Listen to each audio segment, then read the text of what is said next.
Psalm 2, 1. Why do the nations rage and the peoples plot in vain? The psalmist wonders why the nations and people of the world are so restless and rebellious against God. Their plans are useless because they cannot overcome God's will. 2. The kings of the earth rise up and the rulers band together against the Lord and against his anointed, saying, World leaders and rulers unite in rebellion against the Lord and his anointed one, which refers to the Messiah Jesus Christ. This is a prophecy showing how people would oppose Christ. 3. Let us break their chains and throw off their shackles. These rebels want to be free from God's authority and his laws. They see God's guidance as restrictions, even though it's for their good. 4. The one enthroned in heaven laughs. The Lord scoffs at them.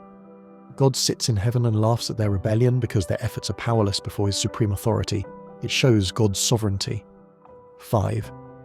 He rebukes them in his anger and terrifies them in his wrath, saying, God responds not only with laughter, but also with righteous anger. He warns and terrifies the rebels with the seriousness of his judgment. 6. I have installed my king on Zion, my holy mountain. God declares that he has chosen and established his king, Jesus Christ, in Zion, symbolic of Jerusalem or his spiritual kingdom. No one can stop God's plan. 7. I will proclaim the Lord's decree. He said to me, You are my son. Today I have become your father. This verse speaks prophetically of Jesus. God calls him his son, a clear reference to the divine relationship between God the Father and Jesus Christ. Quoted also in the New Testament. 8. Ask me, and I will make the nations your inheritance, the ends of the earth your possession. God promises the Son, Jesus, global authority. All nations will one day come under his rule. It's a picture of Christ's universal kingship. 9. You will break them with a rod of iron. You will dash them to pieces like pottery.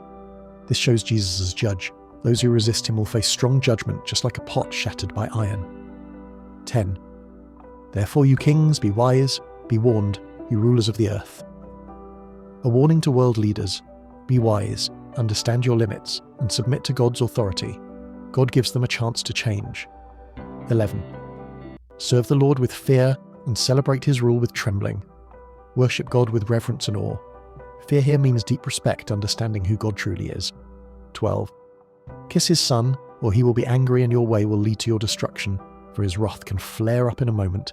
Blessed are all who take refuge in him. Kiss the Son means honor, respect, and submit to Jesus. Those who reject him face destruction, but those who trust in him will be blessed and safe. Psalm 2 is both a warning and a promise. The world may resist God's will, but his plan stands firm. Jesus, God's Son, is the true King and Judge. Rebellion leads to destruction, but trust in Jesus brings blessing. It calls everyone, especially leaders, to submit to God's authority with reverence.